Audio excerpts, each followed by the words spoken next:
stormy seas and lost souls. What is it? She's dreamt of this before. It's coming. Is it? They say dreams are visions of our memories, thoughts and fears, as seen by our inner eye.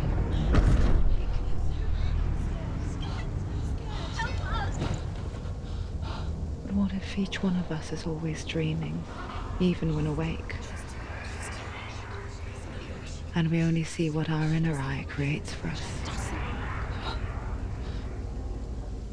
Is this what hell is? A world shaped by Senua's nightmares.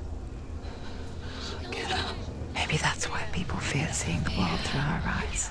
Yes, she's scared. Because if you believe that Senua's reality is twisted, you must accept that yours might be too.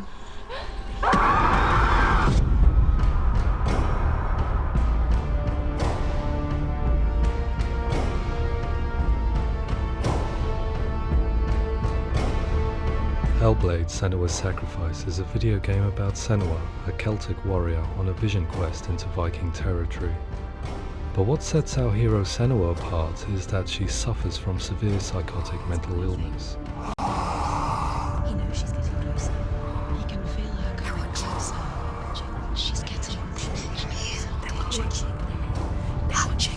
The original idea for Hellblade was to create a classic hero's journey, a journey of suffering, but one where the fantasy world is not another planet or alternate universe, but a world that is constructed in Senua's mind.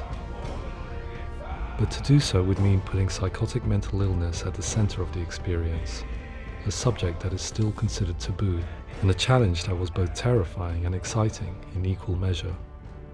In Hellblade, the starting point was a newly discovered Celtic goddess called Senua in Ashwell, Hertfordshire. When first discovered, her name was thought to be Senua, a name which I liked and kept. I wondered if Senua might have been a Celtic warrior like Boudica who stood up to the Romans. While the Romans had conquered all of Europe, there was a group of Celts up in the furthest reaches of the Roman Empire that could not be conquered, the Picts. And so the Romans built a wall, called Hadrian's Wall, that spans across Britain from sea to sea to keep the Pictish barbarians at bay. The Picts were known for their war paint, painted on with woad, and their matted hair clumped with lime. And so Senua would be a barbarian Pict in this image. What's your name? Senua. I haven't seen you before. I don't live home much. Oh, Zeno's daughter. I have to go. Wait! Orkney is off the coast of Scotland and was inhabited by the Picts, steeped in history and mystery, and so I made Orkney Senua's home and set the stage for a crisis. In the late 8th century, the first Vikings landed on the Orkney Islands. The population of the Picts crashed thereafter, replaced by the Norsemen of the 9th century. Were they wiped out? We don't know for sure, but it would seem likely given the reputation of the Vikings. The Northmen's brutality is legendary. High-ranking leaders and chieftains of the tribes they conquered were often offered as sacrifice to their gods. The most brutal of these sacrifices was known as the Blood Eagle. I imagine Senua as a young female warrior who returns home from exile to find her partner, Dillion, brutally sacrificed to a Norse god by these hellish warriors from a faraway land. I imagine the horror of this moment and how it would have dragged her deep into mental torment.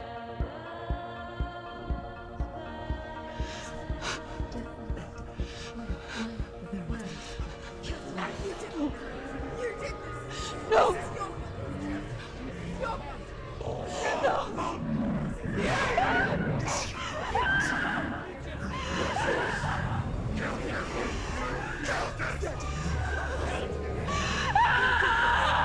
I came to learn that the Celts had a sophisticated and nuanced perspective on the nature of mental disorder. One term they used was gelt. A gelt is a man or woman who has been driven mad by a curse, battle trauma, or grief. The gelt would take to a life in the woods in search of penance, punishment, and purgation. And so Senua became a gelt, cursed by darkness, looking for redemption in the wilds. Another word the Celts used in reference to mental disorders was truth, meaning fool, or Liar. one who utters the words of God. They tell of the mad sinner who flees battle into exile and takes on a beastly nature, growing feathers on his body. The character called Truth in Hellblade is based on a little-known person called Findan, an 8th century Irish Celt who was captured and enslaved by the Vikings, but eventually escaped to Orkney where he became a monk. I will tell you my stories of hell, if I may walk with you. Upon meeting Senua, it would be his stories that fuel her quest deep into their world of gods. The Northmen say the world will come to an end. The sun will grow black, the earth will sink into the sea, the stars will disappear, fire and water will meet, flames will play against the sky, the heavens and earth and all the world will be burned, all the gods will be dead, and the warriors of Valhalla and people everywhere. Senua, prepare yourself for Ragnarok, for it is nigh. So the stage was set for a new adventure, a journey into the Norse underworld called Hell, a vision quest fueled by madness and myth, a fantasy that was created by Senua's own mind, and one that we would experience through her eyes. This is your mission. This is your quest. There is nothing else left. To make a game about a warrior with psychotic mental illness as its central theme was fraught with danger. Mental illness, such as psychosis, is still taboo and rarely acknowledged in a century of cinema, never mind the new medium of games. Where it does feature, it often conflates psychosis and psychopathy associated with a lack of empathy. It is unfortunate that these two words sound so similar that they are used interchangeably in media. I must admit that I didn't have to look very far to discover my own ignorance of the subject. So we reached out to Paul Fletcher, psychiatrist and professor of health neuroscience at University of Cambridge.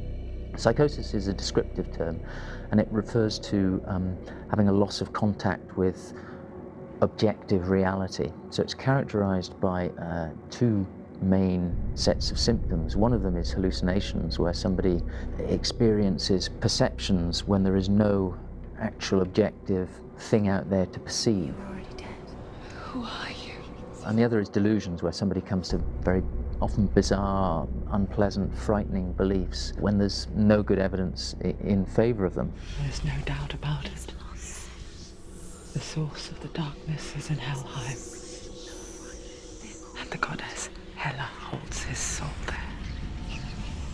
We reached out to Welcome, a biomedical research charity that spends billions on research and awareness programs aimed at improving health.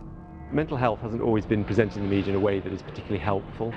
It can be challenging to engage people with the subject matter, and there are a lot of preconceived ideas about mental health, and particularly schizophrenia and psychosis. So we hope our support allows the team to continue to collaborate with Paul Fletcher and with those who have experience of psychosis to create a game that provides a fresh perspective on the condition and allows audiences to engage with it in a way that just wouldn't be possible in any other medium. What started out as a brief consultation convinced me that we were only scratching the surface of an immensely deep and interesting subject that could enrich and change the very nature of the game. That's cool. Thanks so much for coming here. Pleasure. Thanks. It's really interesting for me. I'd love to be involved. I think it's fascinating. Absolutely. Our understanding of psychosis is still very much a mystery, and ways of treating it are still primitive compared to physical illness. After all, it is easy to see the pain and suffering caused by physical diseases or physical trauma.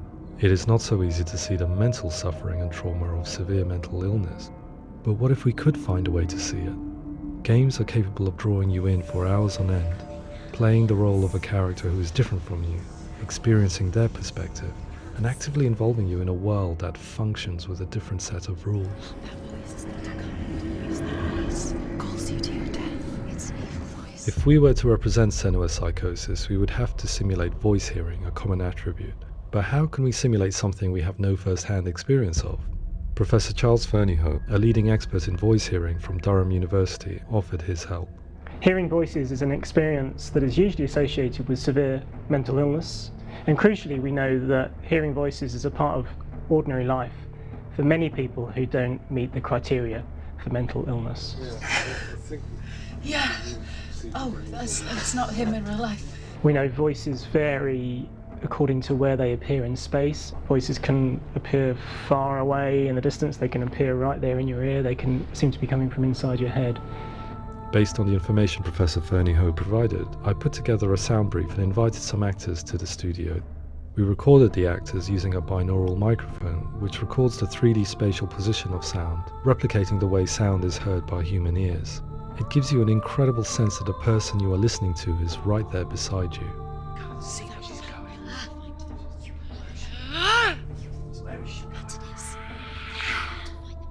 Rachel Waddingham from the Voice Collective came to our studio with 2 young voice hearers to speak to our team. We talked at length about their experiences and they listened to our tests, giving us feedback on how we could improve on it. Everyone hates her. She's cursed. It's very hard to represent what this experience is like, partly because it's such a personal, intense, emotional experience. It's testament to how Ninja Theory have been listening to what the researchers are saying, but also crucially listening to the experts by experience. What they've come up with is so compelling. It's by far the best representation I've heard of what these experiences are like.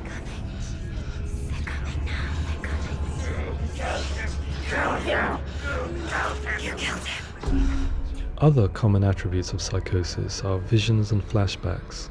We met with Recovery College East, who work with and care for people recovering from severe mental disorders.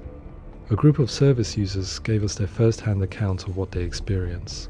Sometimes when the visions or what we're seeing is too much, we become small until eventually we practically don't see anything. The people we spoke to, the stories they told, were fascinating, harrowing and mind-boggling. The reality of what people experienced was vivid, far exceeding what I could possibly have imagined. We went away itching to represent some of these visions and flashbacks in the game. Hands will know my heart is so, love is so far away. Don't you know how I wanna feel deeper? I could never know how you grow, all these days are killing me. Now I see deep in me insanity does unfold. I just wanna feel deeper, deeper. I just wanna feel deeper, deeper.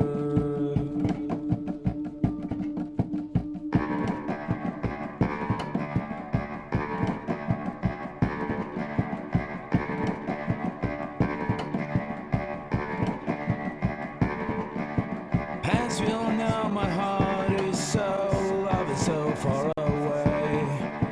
Don't you know how I wanna feel deeper? I could never know how you grow, all these days are killing me. Feel like this, read like this, I just wanna live, that's all. I just wanna feel deeper, deeper. I just wanna feel deeper, deeper.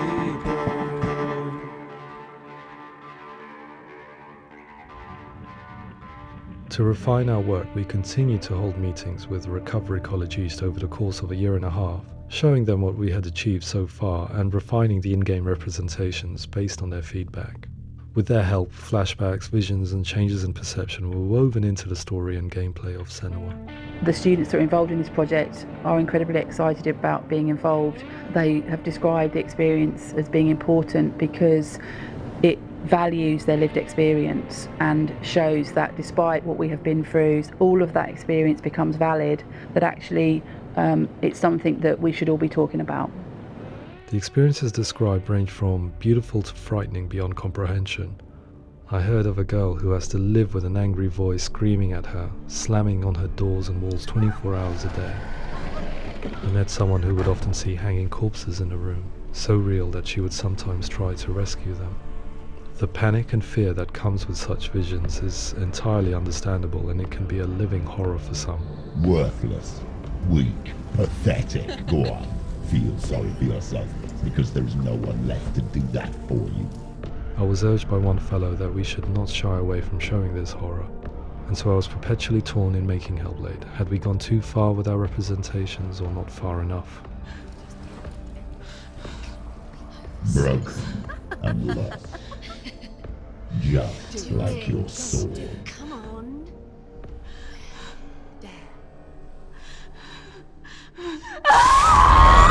In some ways, voice hearing and visions were the low-hanging fruit, so to speak. There's another aspect of psychosis that is much harder to explain, but one that I think video games are uniquely able to represent, which are often called delusions. People begin to see patterns in the world. They begin to link things that most people wouldn't link. Most of the things that we might think would be coincidence or, not worth commenting on. Nevertheless, that might have a particular salience or importance for them. One individual described how everyday words, sounds, colours and objects were steeped in meaning to him, forming a strange and sinister puzzle that he was determined to solve but could not quite get to the bottom of. It's not just brain dysfunction. It's not like the system shut down. It's actually an incredibly creative process. The person creates a world populated with voices and phantasms and terrors, and they're completely immersed in it. They believe in it. We often invite people into the studio to play the game. In one of our playtests, they played through much of the game, making associations between runes, secret messages, and the threat of darkness that stalked them. There are many things that happen in the world of Hellblade that make perfect sense within the context of Senua's mind. The dark rot that's killing her slowly from within, the secret runes of the gods that block her path to Helheim, and strange associations that exist in the game to confuse you.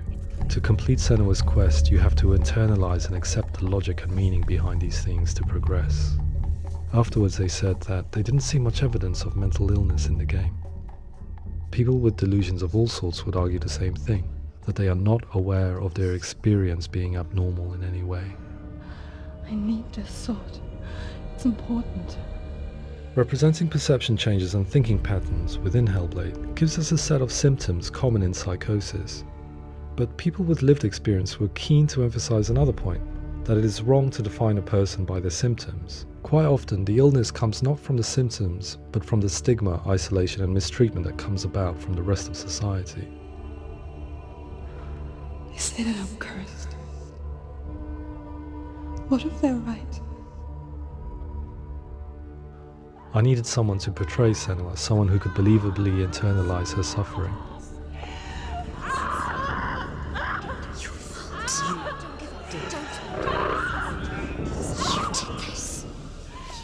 Melina Jurgens, our video editor, had been a stand-in for Senua over a few months while we perfected our motion capture techniques.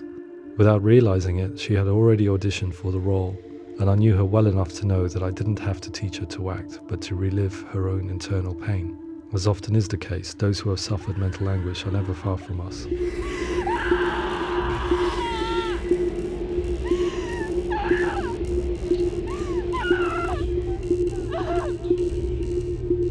My hope is that by creating a compelling and aspirational character in Senua who feels very much real, albeit in a fantasy setting, we can provide a lens into her reality, a different one to yours, and this is where storytelling comes into play. I imagined her life based on common threads in real people's lives. She was always prone to psychosis as a child. Her mother Galina also heard voices and had visions, so perhaps there was a genetic aspect.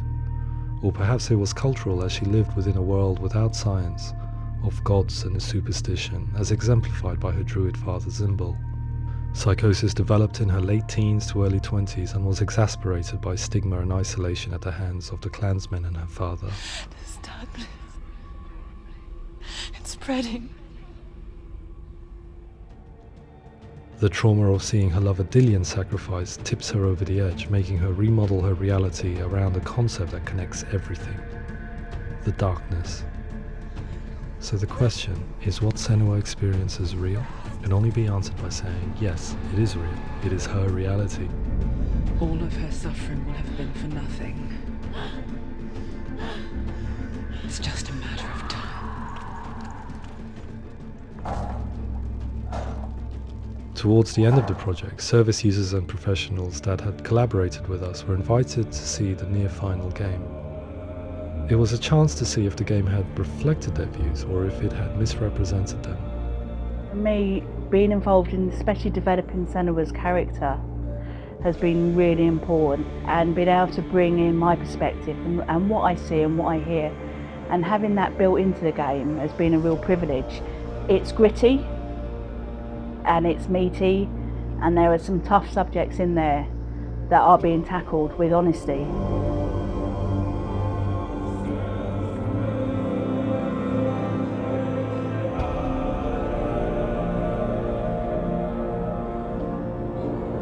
I was blown away by it today, absolutely blown away. It was just fantastic to get the opportunity to use our lived experience in a very creative way. There's nothing tokenistic about the work we've put in. It feels like we've been listened to, things have been taken on board, and I think there was a lot of realism in the game itself, and it feels very authentic.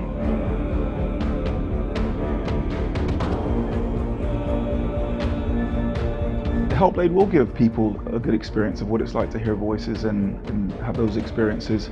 I'm glad that the guys at Ninja Theory kind of asked us to come along and help them build an experience that's positive when it comes out, and get myself a copy and have a go.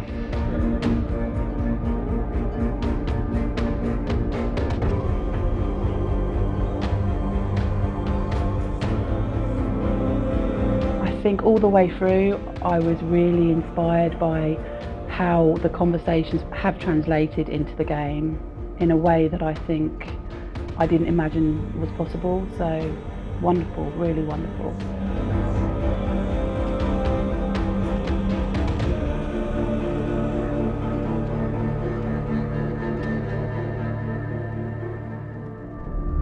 I really hope that others will follow the lead they've set and use the power of something like a video game to change people's perceptions, to increase understanding, and ultimately to make some of the stigma around voice hearing and other experiences go away.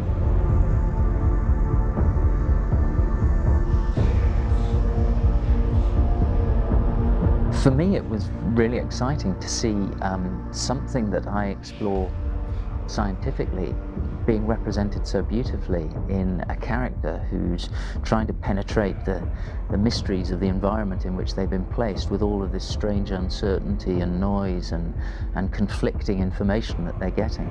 I'm very excited by this way of trying to represent mental illness, because I think it actually might be offering us insights that we wouldn't get from pure scientific explorations, and actually giving us quite an empathic view of what it might be like.